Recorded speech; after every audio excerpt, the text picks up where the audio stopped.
থাইরয়েডের সমস্যা মূলত দুই প্রকার, হাইপোথাইরয়েডিজম এবং হাইপার থাইরয়েডিজম।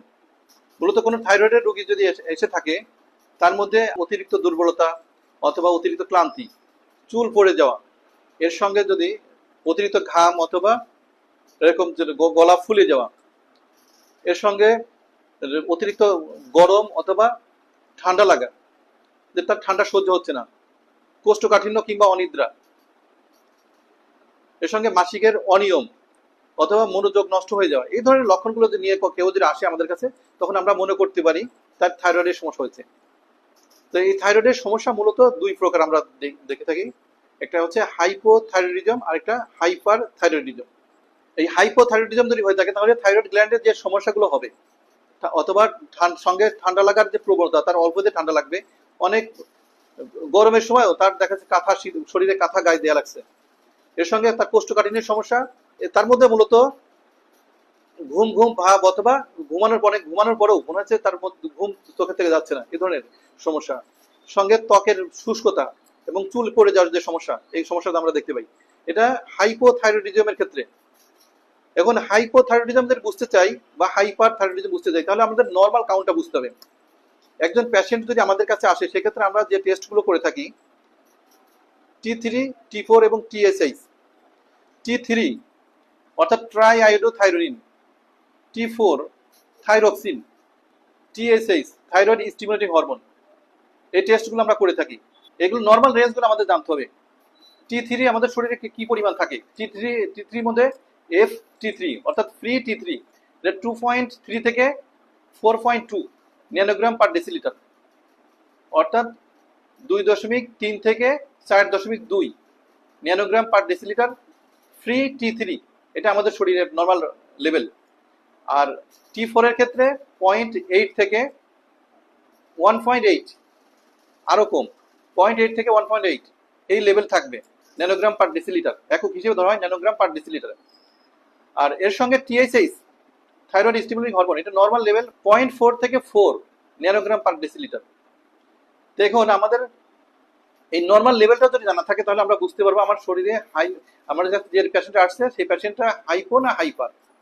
T3 T4 এটা যদি কম থাকে, যে নর্মাল যে রেঞ্জ T3 ক্ষেত্রে থাকার কথা বললাম 2.3 থেকে 4.1, তার মানে এটাতে কম থাকবে, এই 2.3 থেকে কম থাকবে, তার মানে তার শরীর থেকে T3 মানে থাইরক্সিন এবং ট্রাই আয়োডোথাইরোনিন, এই দুইটা হরমোন কম নিঃসরণ হবে।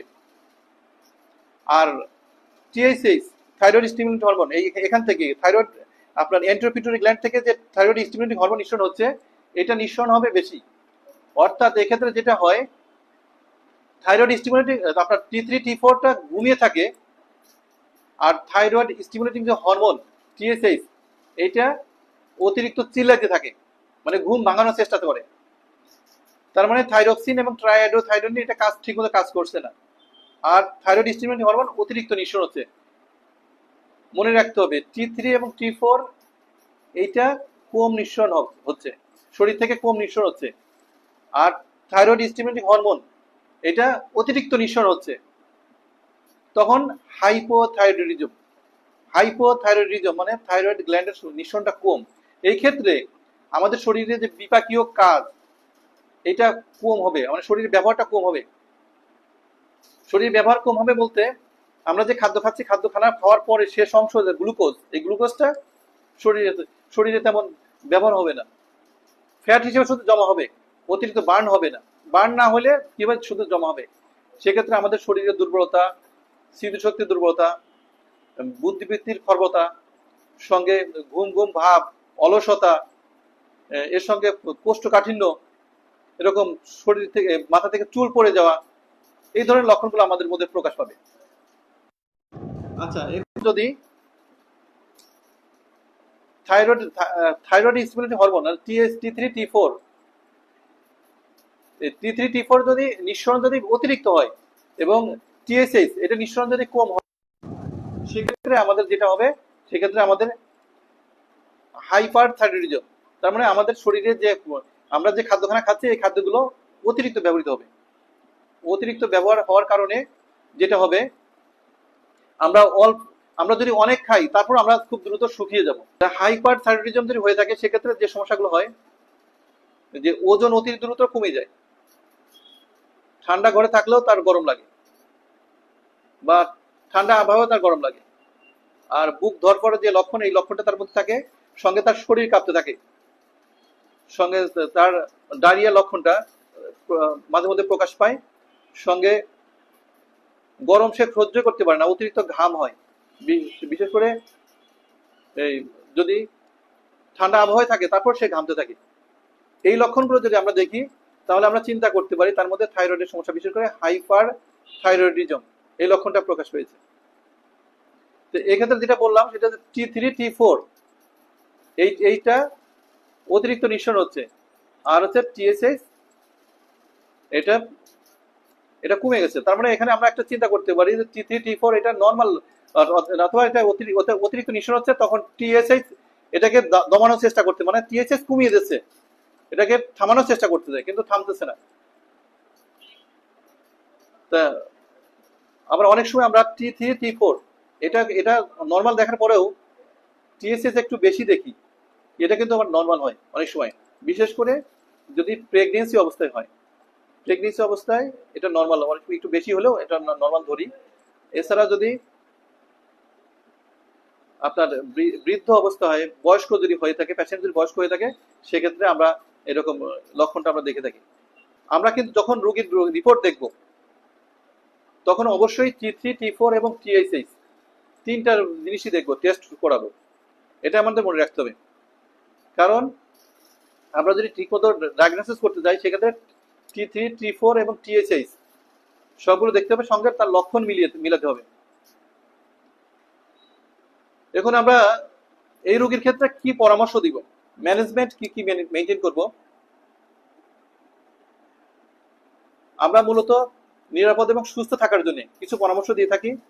যেমন নিয়মিত থাইরয়েড এটা পরীক্ষা করা, 6 মাস পর হোক অথবা 3 মাস পর হোক পরীক্ষা করা, আর তার মধ্যে যে মানসিক চাপ থাকে এই চাপটা দূর করা, এর সঙ্গে নিয়মিত তার রেগুলার এক্সারসাইজ করা অথবা ব্যায়াম করা, অতিরিক্ত ফাস্ট ফুড অথবা অয়েলি ফুড, জাঙ্ক ফুড এগুলো বর্জন করা, সেই সাথে কোমল পানীয় অথবা পানি ছাড়া অন্য কোনো যে কোনো পানীয় এগুলো বর্জন করা, আর এর সঙ্গে ওজন নিয়ন্ত্রণ করে রাখার যে চেষ্টা এটা সবসময় করা, ধূমপান এবং মাদক এগুলো থেকে দূরে থাকা। আমরা পেশেন্টের এই ম্যানেজমেন্ট গুলো দিয়ে থাকবো। আর এর সঙ্গে যদি হাইপোথাইরয়েডিজম হয়ে থাকে সেক্ষেত্রে আমরা কিছু হোমিওপ্যাথিক মেডিসিন খুব ইফেক্টফুল কাজ করে। ফার্স্ট আমি যেটা সিলেক্ট করি বা চিন্তা করি, হাইপোথাইরয়েডিজমের ক্ষেত্রে থাইরয়েডিনাম মেডিসিনটা কিন্তু অনেক সময় আমরা হাইপার থাইরয়েডিজমের ক্ষেত্রে কাজ করতে হবে। আমরা সবসময় লক্ষণ ভিত্তিক মেডিসিন দেওয়ার চেষ্টা করবো। আমরা 2-4টা মেডিসিনের লক্ষণও আমরা আলোচনা করবো ইনশাল্লাহ। তাই হাইপোথাইরয়েডিজমের ক্ষেত্রে আমরা থাইরয়েডিনাম, এর সঙ্গে ক্যালকিরা কার্ব, গ্রাফাইটিস, নেট্রামিউর এই মেডিসিনগুলো আমরা, এছাড়া লাইকো মেডিসিনটা আমরা ইউজ করে থাকি। আচ্ছা, আর যদি হাইপার থাইরয়েডিজম হয়ে থাকে সেক্ষেত্রে কি কি লক্ষণের আমরা কি কি মেডিসিন আমরা চিন্তা করতে পারি। হোমিওপ্যাথিক মেডিসিনের ক্ষেত্রে আমরা হাইপার থাইরয়েডিজমে ল্যাকেসিস মেডিসিনটা চিন্তা করতে পারি, এর সঙ্গে সিপিয়া চিন্তা করতে পারি, আয়োডিয়াম চিন্তা করতে পারি, নেট্রামিউর চিন্তা করতে পারি। তাহলে হাইপার থাইরয়েডিজমের ক্ষেত্রে আমরা এই মেডিসিনগুলো চিন্তা করে থাকি,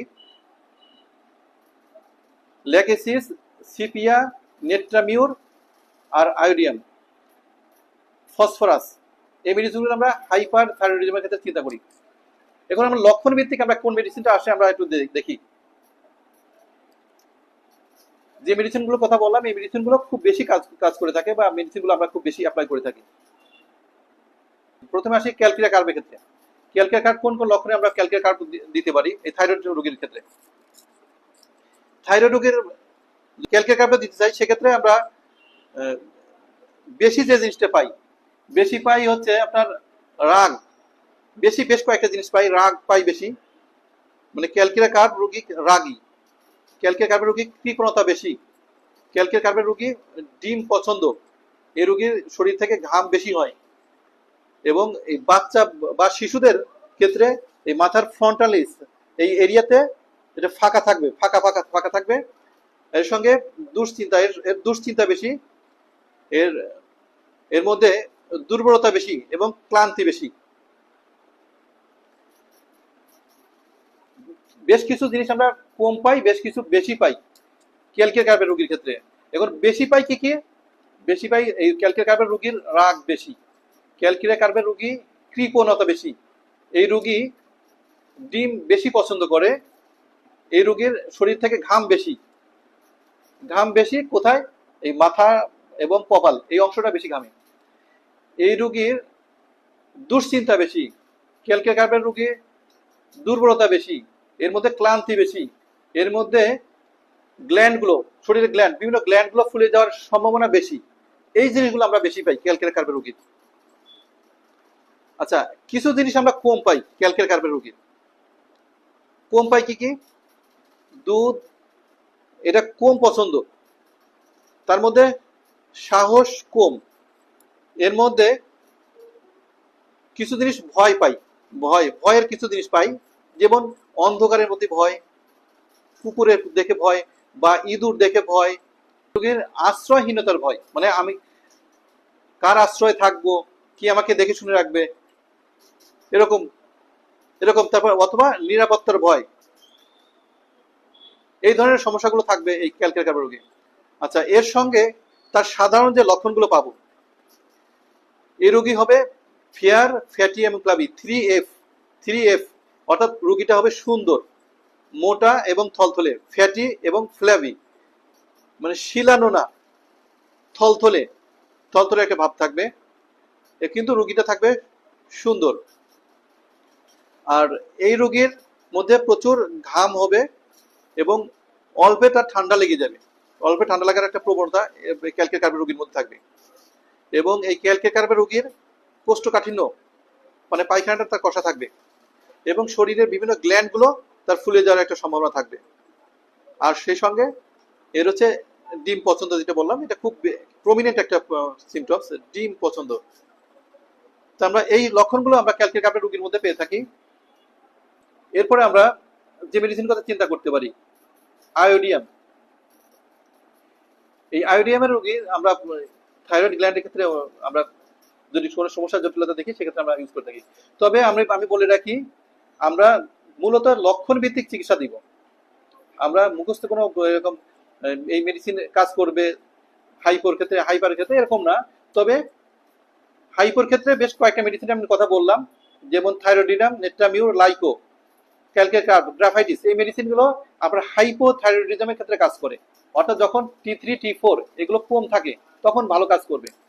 আর হাইপার থাইরয়েডিজম অর্থাৎ T3 T4 যখন শরীর থেকে অতিরিক্ত নিঃসরণ হবে, T3 T4 that means thyroxine আর ট্রাই আইরোথাইরোইন যখন অতিরিক্ত নিঃসরণ হবে, আর যখন অ্যান্টেরিয়র পিটুইটারি গ্ল্যান্ড থেকে TSH থাইরয়েড স্টিমুলেটিং হরমোন যখন নিঃসরণ কম হবে, তখন হবে হাইপার থাইরয়েডিজম। তখন আমরা যে মেডিসিনগুলো এই হাইপার থাইরয়েডিজমের ক্ষেত্রে যে মেডিসিনগুলো খুব বেশি ইউজ করে থাকি, যেমন আপনার আয়োডিয়াম, স্পঞ্জিয়া, কোনিয়াম, এই মেডিসিনগুলো আমরা খুব বেশি, এবং ক্যালকেরা ফ্লোর, এই মেডিসিনগুলো, ব্ল্যাকিসিস ফসফরাস, এই মেডিসিনগুলো আমরা খুব বেশি ইউজ করে থাকি। বিশেষ করে যদি কখনো এই গ্ল্যান্ডগুলো অতিরিক্ত ফুলে যায়, সেক্ষেত্রে আমরা এই ক্যালকেরা ফ্লোর, আয়োডিয়াম, স্পঞ্জিয়া এবং কোনিয়াম, এই মেডিসিনগুলো আমরা ইউজ করে থাকি। গ্ল্যান্ডটা যদি ফুলে যায়, আমাদের বিশেষ করে এই থাইরয়েড গ্ল্যান্ডটা যদি ফুলে যায়, সেক্ষেত্রে ক্যালকেরা ফ্লোর, আয়োডিয়াম, স্পঞ্জিয়া এবং কোনিয়াম, এই মেডিসিনটা আমরা খুব বেশি ইউজ করে থাকি, এই মেডিসিনগুলো ইউজ করে থাকি।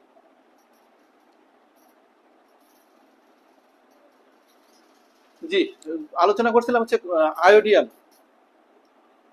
এই পেশেন্টের অতিরিক্ত ক্ষুধা থাকবে, অতিরিক্ত খাবে, কিন্তু তারপরে ওজন দিন দিন কমে যাবে, রাক্ষসের মতো ক্ষুধা, কিন্তু তারপর ওজন কমে যায়। এটা মূলত আয়োডিয়ামের লক্ষণ। আর এর সঙ্গে গলগণ্ড অথবা অর্থাৎ এই থাইরয়েড গ্ল্যান্ড এটা ফুলে যাওয়া, অতিরিক্ত ফুলে যাওয়া, আর সঙ্গে অস্থিরতা অথবা তার মধ্যে এই অতিরিক্ত একটা চঞ্চলতা, এই লক্ষণটা আমরা খুব বেশি পাই আয়োডিয়ামের মধ্যে। আয়োডিয়ামের রোগীর গরম সহ্য হয় না, ঠান্ডা ঘরে থাকলেও সে ঘামতে থাকে, এবং সে দেখা যাচ্ছে শীতের মধ্যেও সে তার মধ্যে গরম গরম লাগে, আর গরমের সময় তো অতিরিক্ত গরম লাগে, মানে অতিরিক্ত গরম কাতর এই আয়োডিয়ামের রোগী। এবং আয়োডিয়ামের রোগী, এই রোগীটা সবসময় মনে হচ্ছে নড়াচড়া করতে পছন্দ করে, তার মধ্যে দুর্বলতা, কিন্তু দুর্বলতা সত্ত্বেও তার মধ্যে একটা অস্থিরতা, সে নড়াচড়া করতে চায়, মানে স্থান চেঞ্জ করতে চায়, এরকম একটা লক্ষণ তার মধ্যে প্রকাশ পায়। তার মধ্যে উদ্বেগ এবং উৎকণ্ঠা, মানে তার মধ্যে এরকম একটা ভয় থাকে, উদ্বেগ মানে সবচেয়ে আতঙ্কের মধ্যেই থাকে সবসময়। আর সঙ্গে তার তার শুকনা কাশি থাকতে পারে। এই আইডিএম রোগীর এই গলা সংক্রান্ত সমস্যায় সাধারণত শুকনা কাশিটা আমরা খুব বেশি দেখি, এই লক্ষণগুলো আমরা দেখতে পাই। আচ্ছা, এরপরে আমরা যদি চিন্তা করি একটা মেডিসিন, আমরা নেট্রামিউর আমরা কোন লক্ষণের উপর দিতে পারি? মূলত নেট্রামিউর পেশেন্ট, এই পেশেন্টটা খুব দুর্বল থাকবে, সঙ্গে ওজন কমে যাবে। এই নেট্রামিউর পেশেন্টের ওজন কমে যাবে। এই নেট্রামিউর পেশেন্টের অতিরিক্ত দুঃখ এবং রাগ চেপে রাখার কারণে তার এই অনেক সমস্যাগুলো হয়। এবং এই নেট্রামিউর পেশেন্টের শীর্ণতা পাওয়া যায়। এবং নেট্রামিউর পেশেন্ট, এই যে মেডিসিনটা আমরা সাধারণত হাইপার থাইরয়েডিজমের ক্ষেত্রে ইউজ করি। আগে যে আয়োডিয়ামের কথা বললাম, এই ক্ষেত্রে এটাও সাধারণত হাইপার থাইরয়েডিজম, অর্থাৎ T3 T4 এটা যাদের বেশি, তাদের ক্ষেত্রে সাধারণত আমরা ইউজ করে থাকি। আর নেট্রামিউর পেশেন্টের মাথা ব্যথা থাকবে, সঙ্গে ঠোঁটটা শুকনা শুকনা থাকবে, এবং চুল পড়া লক্ষণটা আমরা পাই। থাইরয়েড রোগীর চুল পড়ার এই লক্ষণটা আমরা খুব বেশি দেখি। এবং রোদ্রে গেলে, এই নেট্রামিউর পেশেন্টের রোদ্রে গেলে তার বৃদ্ধি, সব সমস্যা বৃদ্ধি। এই জন্য রোদ্রে যখন যায় তখন ছায়া খোঁজে, অথবা একটা কাগজ দিয়ে অথবা হাত দিয়ে, মাথা উপরে হাত দিয়ে কপালটা ঢেকে রাখার চেষ্টা করে। এই একটা লক্ষণের উপর আমরা অনেক সময় নেট্রামিউর মেডিসিনটা দিয়ে থাকি। আর এর সঙ্গে তার লবণ অথবা তিতা পছন্দ, খুব খুব বেশি পছন্দ। আর পিরিয়ডের ক্ষেত্রে পিরিয়ডটা অনিয়মিত দেখি, এবং হৃদস্পন্দন, তার হার্টবিটটা, নেট্রামিউর পেশেন্টের হার্টবিটটা আমরা খুব বেশি দেখি এরকম। এবং নেট্রামিউর পেশেন্ট একাকী থাকতে পছন্দ করে। নেট্রামিউর পেশেন্টের অতিরিক্ত রাগ এবং রাগ সান্ত্বনায় বৃদ্ধি, এই লক্ষণগুলো আমরা দেখি। পরীক্ষাটা করানোর চেষ্টা করব। আর এর পাশাপাশি তার যে মনের মধ্যে যে অতিরিক্ত আবেগ অথবা দুশ্চিন্তা থাকে, বা এরকম মানসিক চাপের মধ্যে থাকে, সেইগুলো দূর করানোর চেষ্টা করব ভালো পরামর্শ দিয়ে। আর আয়োডিনযুক্ত লবণ অথবা আয়োডিনযুক্ত খাদ্য, যেমন সামুদ্রিক মাছ অথবা এরকম সামুদ্রিক যে খাবারগুলো আছে, এইগুলো খাওয়ার বিষয়ে পরামর্শ দিব। পর্যাপ্ত পরিমাণ পানি খাওয়ার কথা বলবো, পর্যাপ্ত পরিমাণ ঘুম নিশ্চিত করার কথা বলবো, নিয়মিত ঘুমাইতে হবে। আর এই রোগীর নিয়মিত এক্সারসাইজ করতে হবে, নিয়মিত ব্যায়াম করতে হবে। অতিরিক্ত ফাস্ট ফুড বা বাইরের যে খাদ্যগুলো আছে, এগুলো আমরা বর্জন করার কথা বলবো। কোমল পানীয় যেগুলো আছে, এগুলো টোটালি নিষেধ করব। আর ধূমপান অথবা মাদক পরিহার করার কথা বলবো। এই থাইরয়েড গ্ল্যান্ডের যদি সমস্যা হয়, আমাদের গ্ল্যান্ড মূলত যে কাজগুলো করে থাকে, আমাদের যে শরীরের বিপাকীয় যে কাজগুলো করে থাকে, বিশেষ করে হজমের পরে আমাদের খাদ্যখানার যে শেষ অংশ, এটা বিভিন্ন কাজে ব্যবহার করা, এই কাজটা তখন কমে যাবে। তখন সেই ক্ষেত্রে আমাদের শারীরিক দুর্বলতা, অলসতা, বা এরকম মেন্টালি এরকম খর্বতা, মানসিক খর্বতা, বুদ্ধিবৃত্তির খর্বতা, এরকম বিভিন্ন অর্গানের দুর্বলতা, এরকম বিভিন্ন রকম সমস্যাগুলো, ওজন বৃদ্ধি অথবা ওজন কমে যাওয়া, শরীর শক্তি না পাওয়া, বিভিন্ন রকম সমস্যাগুলো হয়। তা আমাদের শরীরে যে এই হরমোনটা, আমি যে গ্ল্যান্ডগুলো যেটা বললাম, এই হরমোন, এখানে শুধু গ্ল্যান্ড কিন্তু একটা না, আমাদের শরীরে গ্ল্যান্ড কিন্তু অনেক। যেমন আপনার এখানে থাইরয়েড, এখানে একটা গ্ল্যান্ড আছে, পিটুটারি গ্ল্যান্ড, অ্যান্টেরিয়র পিটুটারি এবং পোস্টেরিয়র পিটুটারি। অ্যান্টেরিয়র পিটুটারি যে গ্ল্যান্ড, এই অ্যান্টেরিয়র পিটুটারি গ্ল্যান্ড থেকে বেশ কিছু গুরুত্বপূর্ণ হরমোন নিঃসরণ হয়। এখান থেকে আপনার লিউটিনিন যে হরমোন, ফলিকল স্টিমুলেটিং হরমোন, এই ফলিকল স্টিমুলেটিং যে হরমোন, এটা প্রতি মাসে ফলিকল স্টিমুলেট করে, মানে প্রতি মাসে মেয়েদের একটা করে ডিম এটা ম্যাচিউর করে। আর লিউটিনিন যে হরমোন, এটা মাসের মাঝের দিকে ডিমটা রিলিজ করে, অর্থাৎ ওভুলেশন করে। এরকম এই হরমোনের কাজ কিন্তু অনেক। এরকম যদি আমি ধরি, আপনার প্যানক্রিয়াস যে গ্ল্যান্ড, এই প্যানক্রিয়াস গ্ল্যান্ড থেকে যে হরমোনগুলো নিঃসরণ করছে, এর মধ্যে একটা হরমোন খুব গুরুত্বপূর্ণ একটা হরমোন, ইনসুলিন। এটা গুরুত্বপূর্ণ একটা হরমোন। এটা আমাদের শরীরের, আমরা যে খাদ্যখানা খাচ্ছি, খাদ্যের শেষ অংশ গ্লুকোজ, এই গ্লুকোজ গুলোকে কোষের মধ্যে ঢুকিয়ে দিচ্ছে। তারপরে কত গুরুত্বপূর্ণ কাজ করছে। এটা যদি কোষের মধ্যে না ঢুকতো, যদি ব্লাডের মধ্যে থেকে যেত, তাহলে ব্লাড থেকে অতিরিক্ত গ্লুকোজ এটা বের করে দিত। তারপরে আমরা খাদ্যখানা খাচ্ছি, শেষ অংশ গ্লুকোজ এটা যদি বের হয়ে যায়, কিডনিতে চলে যেত, কিডনির মাধ্যমে প্রসাব হয়ে বের হয়ে যেত, তখন আমরা শরীরে এনার্জি পেতাম না, শরীর দুর্বল হয়ে যেত, রোগ প্রতিরোধ ক্ষমতা বাড়তো না। ল্যাকটিসিসটা আমরা ইউজ করে থাকি খুব বেশি। ল্যাকটিসিসের ক্ষেত্রে ঘাড় বা গলায়, এটা ঘাড়ে অথবা গলায় কোনো কিছু চাপ যদি পেঁচিয়ে রাখে, পেশেন্টের কোনো কিছু পেঁচিয়ে রাখে, পেঁচিয়ে রাখতে পারে না, অসহ্য মনে হয়, তার মানে তার এই এটা এই তার কষ্টদায়ক হয়, অথবা সে সহ্য করতে পারে না। বিশেষ করে শীতের সময় যদি কেউ মাফলার পেঁচায়, তার এটা অসহ্য মনে হয়। কেউ যদি এরকম টাই পরে, অথবা গলার এখানে এই বোতামটা টাইট করে পড়তে চায়, সে পারবে না। এই ল্যাকটিসিস মেডিসিনটা কিন্তু ওই সাপে বিষ থেকে তৈরি। এই জন্য সাপের যে লক্ষণগুলো, সাপের যেমন গলায় চেপে ধরলে সে খুব মুচড়ামুচড়ি করে, এরকম এই লক্ষণগুলো প্রকাশ পায়। তার মানে কোনো গলায় তার বস্ত্র, এমনি মহিলারও যদি হয়, সেক্ষেত্রে তার বস্ত্র অথবা তার নেকলেস, গলা যে নেকলেস পরে, এইগুলো সে রাখতে পারে না। কাপড় চোপড়, সে শরীরে যে কাপড় চোপড় গুলো পরবে, সেগুলো ঢিলা ঢালা করে পরবে। এমনকি সে যদি পারে কাপড় চোপড় কম পরিধান করবে, অথবা খালি গায়ে থাকার চেষ্টা করবে। এবং সকল প্রকার ঠান্ডা খাবার তার পছন্দ। এবং এই ল্যাকটিসিসের পেশেন্ট একটু বাচাল প্রকৃতির, কথাবার্তা বেশি বলে, এবং সন্দেহ প্রবণ এবং হিংসা প্রবণ হবে। এই ধরনের সমস্যাগুলো আমরা পাই ল্যাকটিসিসের পেশেন্টের।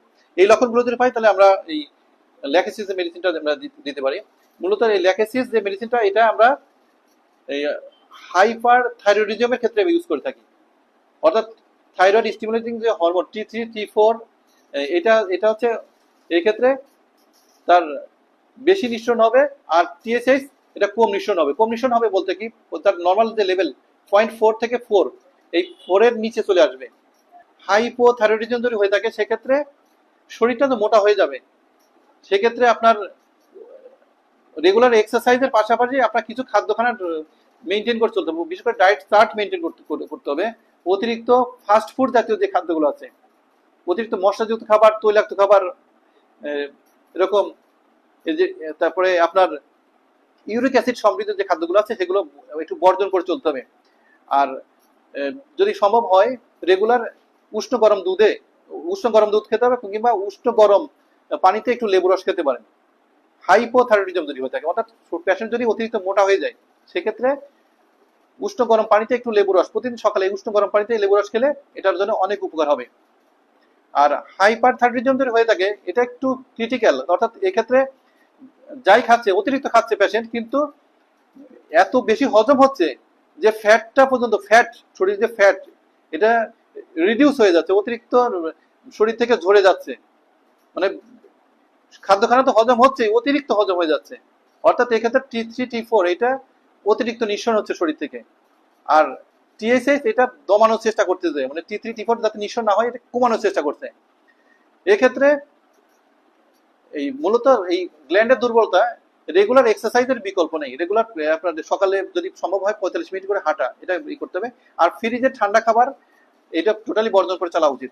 এই হাইপো এবং হাইপার দুটার ক্ষেত্রেই বর্জন করে চলা উচিত। আর এই যে কারো যদি থাইরয়েডের সমস্যাগুলো হয়ে থাকে, সেক্ষেত্রে কিন্তু তার যে মাসিকের অনিয়ম, অর্থাৎ পিরিয়ডের অনিয়মগুলো হবে। আর হচ্ছে PCOS, পলিসিস্টিক ওভারি সিনড্রোম গুলো দেখা দিবে।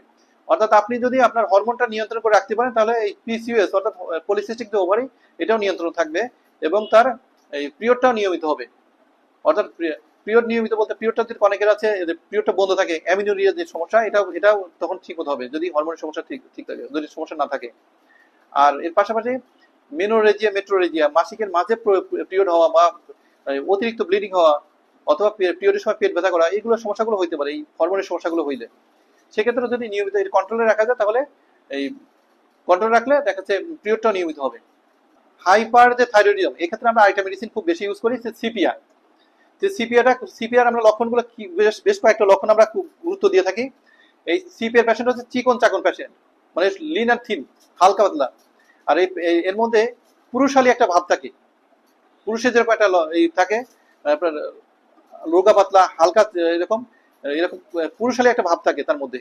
আর এর সঙ্গে তার মধ্যে বিরক্তি অথবা বিষণ্ণতা থাকবে। এর মুখের মধ্যে মেস্তা অথবা নানান ধরনের বেশ বেশ অনেক রকম দাগ থাকতে পারে এই সিপিআর পেশেন্টের। আর এর সিপিআর পেশেন্টের মাসিকের একটু অনিয়ম, এই সমস্যাগুলো আমরা দেখতে পাই। আর সিপিআর পেশেন্টের আর এই গলার সামনে এই অংশটা মনে হয় চেপে চেপে ধরে রাখছে, এরকম একটা লক্ষণ আমরা পাই। আর সংসারের প্রতি তার উদাসীন, স্বামীর সংসার তার ভালো লাগে না, এই লক্ষণটা আমরা দেখতে পাই। তার মানে সংসার তার করতে ইচ্ছে না, সংসারের প্রতি অনীহা, এছাড়া স্বামী সহবাসের প্রতি অনীহা, এই লক্ষণটা আমরা সিপিআর মধ্যে পাই। এই লক্ষণ, এরকম যে লক্ষণগুলো আমরা পাই সেক্ষেত্রে আমরা সিপিআর দিয়ে থাকি। আর হাইপোথাইরয়েডিজমের ক্ষেত্রে আমরা আরেকটা মেডিসিন খুব বেশি ইউজ করি, সেটা গ্রাফাইটিস। এই গ্রাফাইটিসের পেশেন্টটা ওই যে আপনার ক্যালকির কার্বের মতো মোটা সোটা থাকবে, কিন্তু এই গ্রাফাইটিসের পেশেন্ট আপনার একটু শিলানো অর্থাৎ শক্ত টাইট এই ধরনের থাকবে, শরীর থাকবে, মোটা সোটা শরীর থাকবে। এর শরীরটা শুষ্ক থাকবে, ফাটা ফাটা থাকবে, ত্বকটা ফাটা থাকবে। আর এর সঙ্গে গরমকালে তার, বিশেষ করে গরমকালে তার সমস্যাগুলো হয়। গরমকালে তার ত্বক ফাটা, বিশেষ করে হাত পা ফাটা, পায়ের পিছন দিকে গোড়ালিতে ফেটে যাওয়া, এই সমস্যাগুলো হয়। আর এর পাশাপাশি চুল পড়ে যাওয়ার যে লক্ষণটা, এটা আমরা গ্রাফাইটিস মধ্যে পাই, কোষ্ঠ পাই। এর মধ্যে স্বামী সহবাসের প্রতি অনীহা পাই, সঙ্গীত মানে গান বাজনার প্রতি অনীহা, এবং সে লোকজন নিয়ে থাকতে একটা অপছন্দ, এরকম একটা লক্ষণ আমরা পাই।